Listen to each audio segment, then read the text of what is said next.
Le Seigneur déclare dans Apocalypse 2,5 : « Mes bien-aimés, ne trouvez pas étrange d'être dans la fournaise de l'épreuve, comme s'il vous arrivait quelque chose d'extraordinaire. Et réjouissez-vous, au contraire de la part que vous avez aux souffrances de Christ, afin que vous soyez aussi dans la joie et dans l'allégresse lorsque sa gloire apparaîtra. Si vous êtes outragés par le nom de Christ, vous êtes heureux pour que l'Esprit de gloire, l'Esprit de Dieu, repose sur vous. C'est un privilège que de souffrir. Les apôtres se retirèrent de devant le Sanhédrin, joyeux d'avoir été jugés dignes de subir des outrages pour le nom de Jésus. Actes 5, 41. Ils étaient reconnaissants, même maltraités dans la souffrance. Ils remerciaient le Seigneur. Nous te remercions pour le privilège que tu nous as donné de souffrir à cause de ton nom. C'est un honneur et un privilège de souffrir, et nous ne pouvons pas y échapper. Le disciple n'est pas plus que le maître, ni le serviteur plus que son Seigneur. Il suffit au disciple d'être traité comme son maître, et au serviteur comme son Seigneur. S'ils ont appelé le maître de la maison Belzéboul, à combien plus forte raison appelleront-ils ainsi les gens de sa maison? Matthieu 10, 24, 25.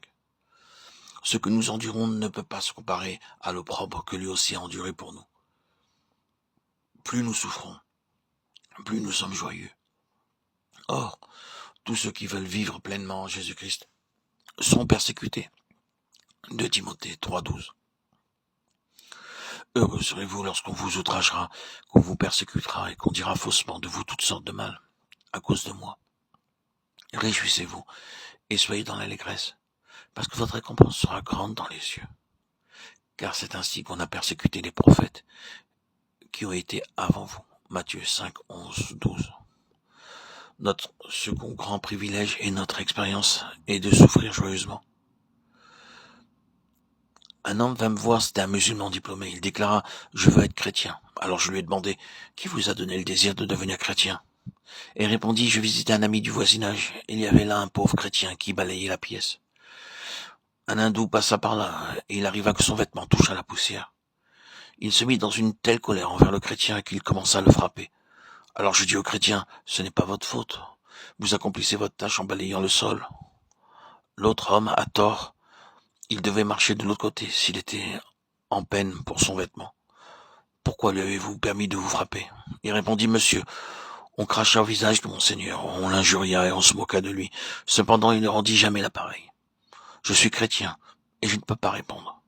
Je vais prier pour lui. » Le musulman vint me voir, je l'enseignai et le baptisai.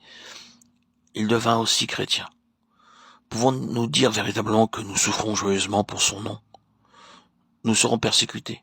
Le disciple n'est pas au-dessus de son maître. Mais réjouissons-nous dans notre souffrance. Laissons-les nous haïr, nous mépriser et nous maudire. Mais bénissons-les.